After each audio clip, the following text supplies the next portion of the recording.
Okay, everyone, it's time for our first test. Are you excited?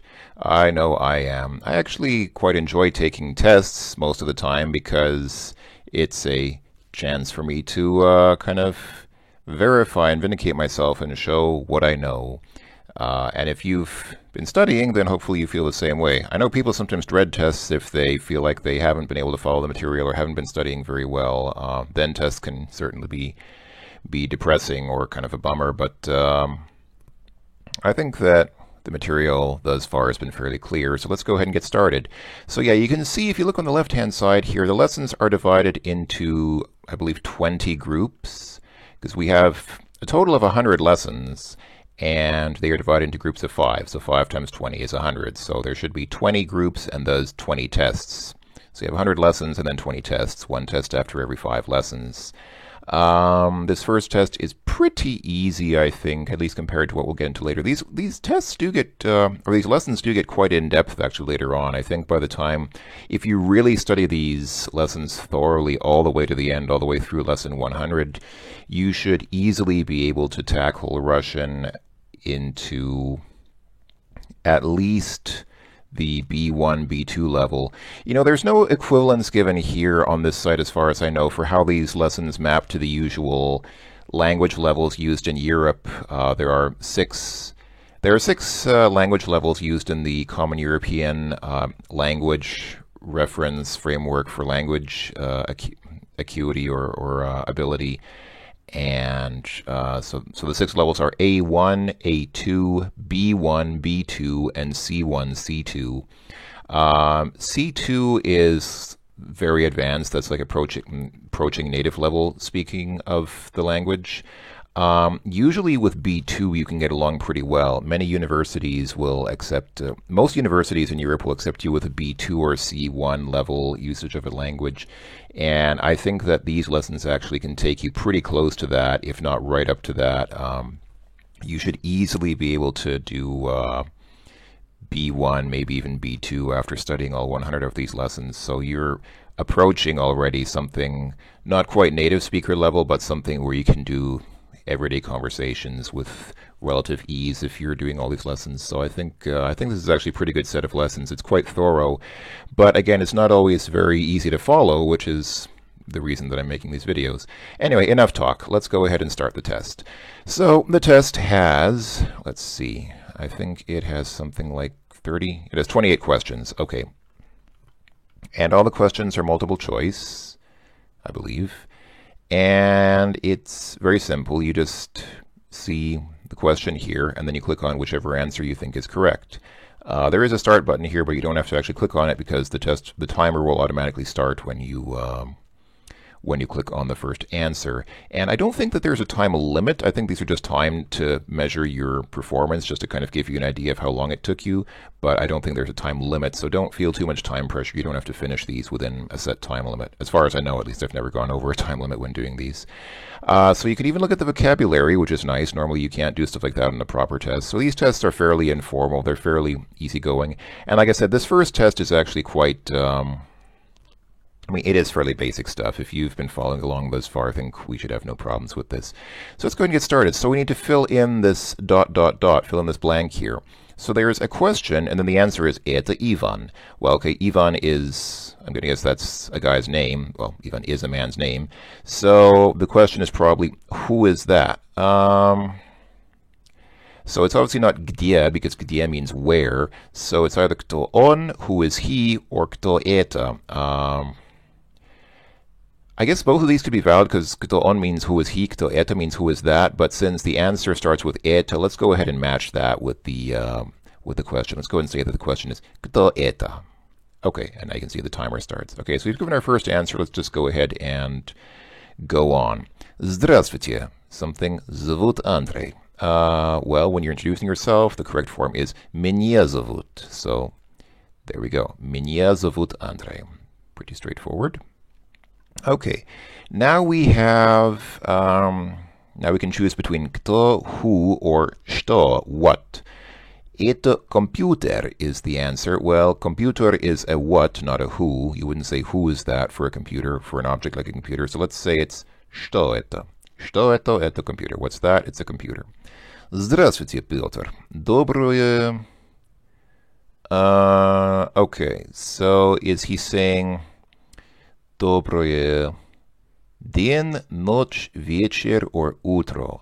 That would be utro because I believe I'm actually not 100% sure about that now, but I believe that both dobro din and вечер are dobro without the e on the end. Dobroje utro is the only one that has the e on the end, and it's obviously not noch because here they have an exclamation mark at the end, which would end the sentence, and he's not saying good night, Tatiana. He's saying good morning, Tatiana. So доброе утро, Tatiana. Okay. Откуда Кристина? Она ... Okay. Откуда means where from, equivalent to woher in German. So this is like woher kommt Christina in German. So she is from somewhere. So she's all the answers mention Germany, but the correct form when you're saying откуда somebody is Germani. Она из Германии. She's from Germany. This is just Germania, the name of Germany, without any word before it. Well, I don't think Christina is Germany, so you wouldn't say Anna Germania. And Anna v Germanii would be in Germany. And then Ot Germanii is... Yeah, Ot is also kind of from, but it's a different usage of from. We wouldn't use it in this context of Otkuda. Okay, Jose is... Okay, and here's a demonym. So he is from Spain, but how do you say Spaniard in Russian? This one could be a bit tricky. This is maybe... These demonyms are something that I admit that I didn't study very much, so I might have had some trouble with this as well. But the correct answer is Hispanets. Jose Hispanets. Jose is a Spaniard from Spain. Martin, ты... по-английски?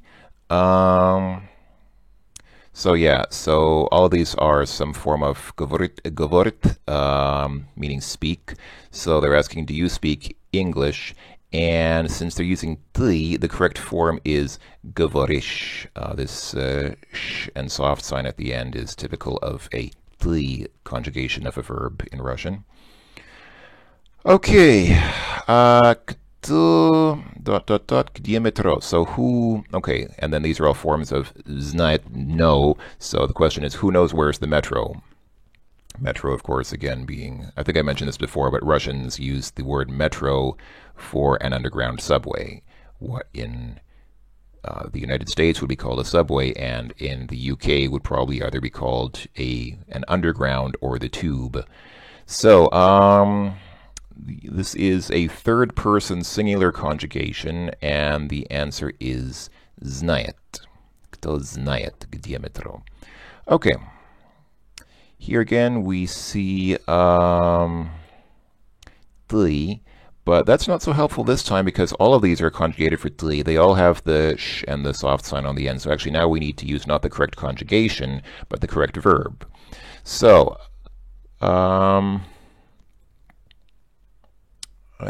so how do you verb что это? How do you something, what is that?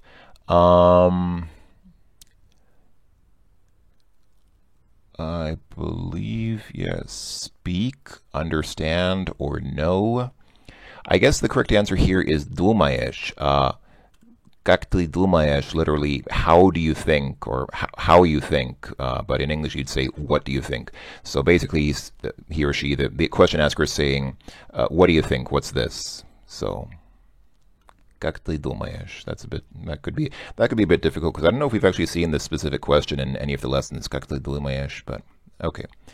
Я и моя сестра сейчас... Aha, okay, so this is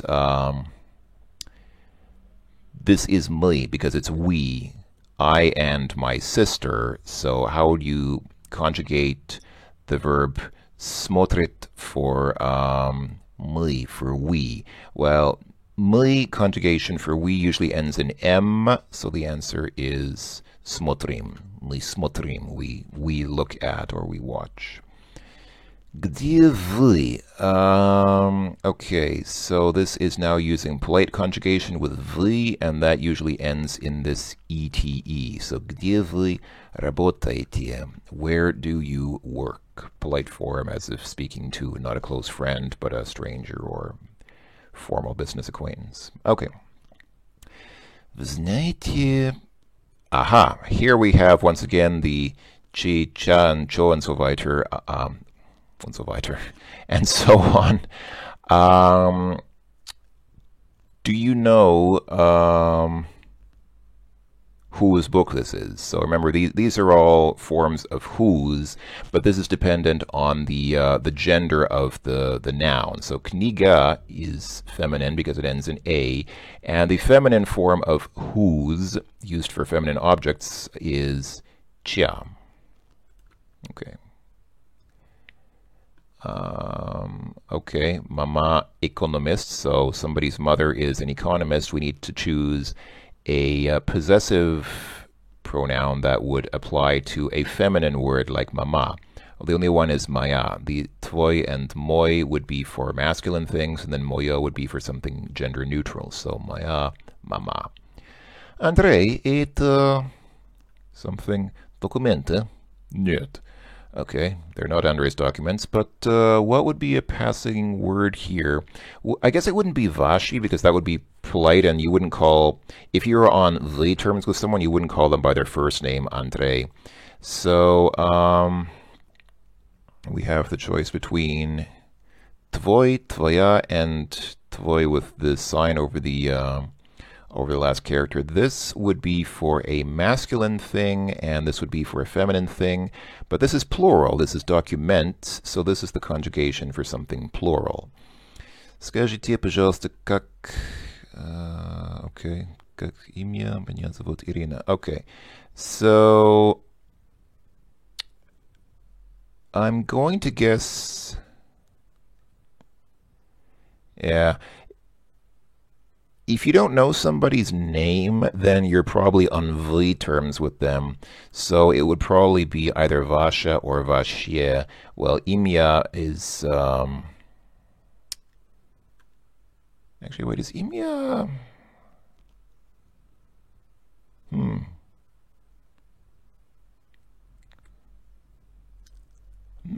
not actually sure about the gender of that. Usually stuff that ends in ya... Okay, I'll have to look that up, but the answer here, I know the answer here is Vashye, как Vashye imya. So, okay. That's obviously corresponding to the gender of this. Maybe it's, could that be neutral? Okay, I don't know. If you're curious, you can look, actually, can I open up the vocabulary mid-test without breaking the test? Let's try it out, because I want to, oh, but actually we won't see it here. This just tells you the, yeah, this just tells you the translation, but it doesn't give you the gender of the, here we go. Oh, and it doesn't even have EMEI in the list. Okay, I'm kind of curious now. Hold on. I just want to verify why, what the gender of EMEA is. Somehow that doesn't seem... I'm pretty sure the answer is Vashye and not Vasha. But I would like to know why, so let me just quickly see if I can get some closure on why that is, because I'd like to not ignore that, even though in the past, in the first couple of lessons, I kind of breezed through stuff like this, but I'm trying not to do that now, because I know that some people would probably appreciate having some concrete information and not just me saying, well, I know the answer is that, because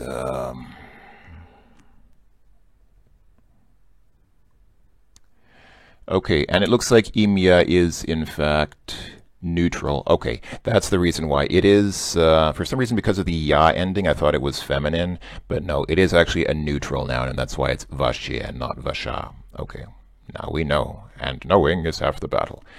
All right, это Москва. This is Moscow. Это, it is, well, okay, it's not ana because ana is she. So is it his center or her center? Okay, Moskva ending with an A is feminine, so это ее центр, and this is her center. You speak of Moscow as if she's a lady because Moskva is feminine. Это не мой проблема. Это... Okay. It's not my problem. It is... Or no, they are not my problems. They are whose problems? Wouldn't be... Yeah, it wouldn't be Nasha or Vasha because that would be for a single feminine thing, and Tvoi would be for a single masculine thing, I believe. So this should be Ich because that can apply to plurals. I think that's correct. Где ты живешь? Я живу. Okay. In Moscow, of Moscow, or on Moscow. Well, yeah, in Russian, just as in English, you say in the city, so в Москве. Вы не знаете. Okay. My files. So would you say where are my files? How are my files? When are my files? Or what are my files? I think the most logical thing to ask is where are my files? I think that's pretty straightforward. Okay, мы в стадионе смотрим футбол. Okay.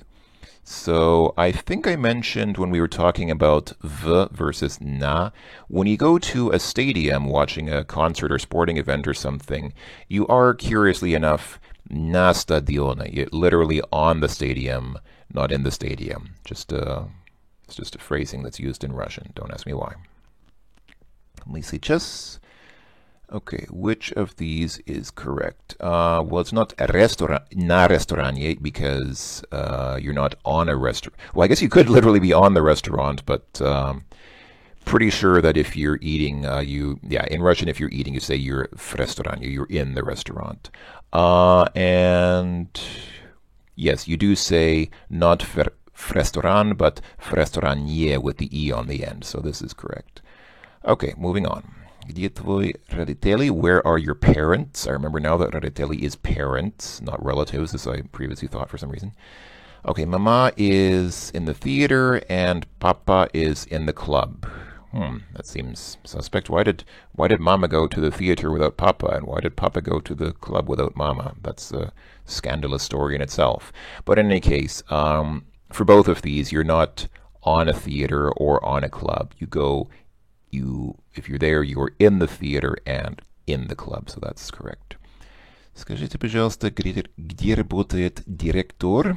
Tell me, please, where does the director work? Он работает, he works.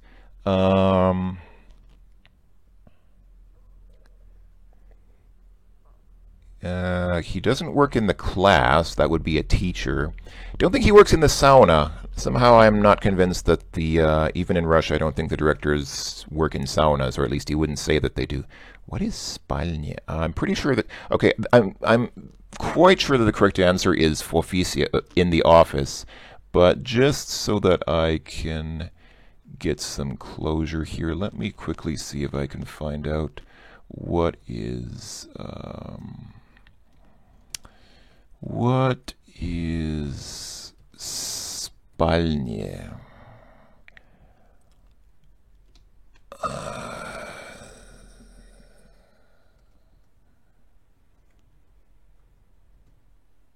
Sorry, this takes a bit. I'm just typing it into another window because I would like to know what is a spalnia. Oh, bedroom. Okay. I guess if it's a small business or like a home office kind of thing, maybe the director does work out of his bedroom. That could be the case for some companies, but no, I'm pretty sure the obvious answer here is in the office. That's what we want to see here. Okay, я завтракаю. I eat breakfast. To eat breakfast in the evening, in the morning, or during the day. Normally, утром, in the morning. Ты ужинаешь?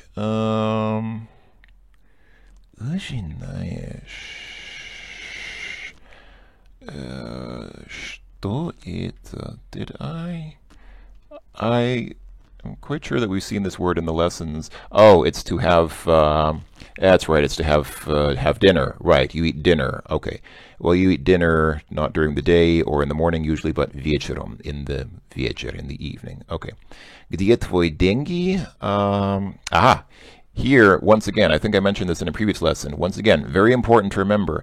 Деньги, money, is always plural in Russian. So it's not an or она, but они, they. Literally, where's your money? They are in the bank. Kind of a strange formulation, perhaps, but that's how you do it. Okay, друзья отдыхают. Отдыхают was to relax or relax on vacation. I do remember that now, I think.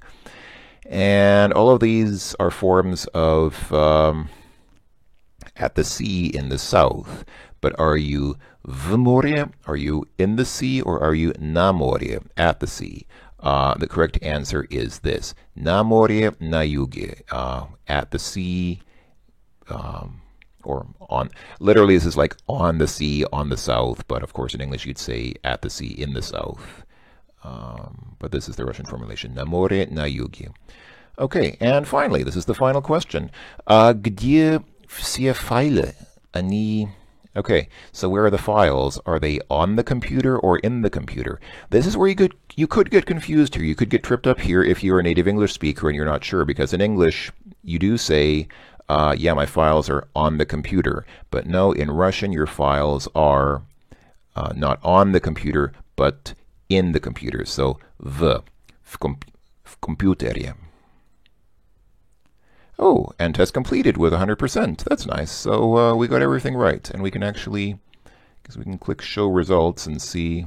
Yeah, and it even shows you the answers. So if you want to reference this in the future, if you get an answer wrong, I'm not sure if you get an answer wrong, does it show you the correct answer, or do you have to take the test again to get the correct answer? But in this case, since all our answers were correct, it shows us all the correct answers. That's nice. So this is a nice reference for the future. If you want to come back here and quickly check the right answers, you can see them now because they're under your results because you got them right, or we got them right, or whatever. So, all right. Well, I'll go ahead and end it here. This has been the first test on Learn Russian. Next time we'll continue with the second set of lessons. So we finished everything here under this first group of lessons, and next time we'll go on to lesson number 6, speaking about location and answering the question where.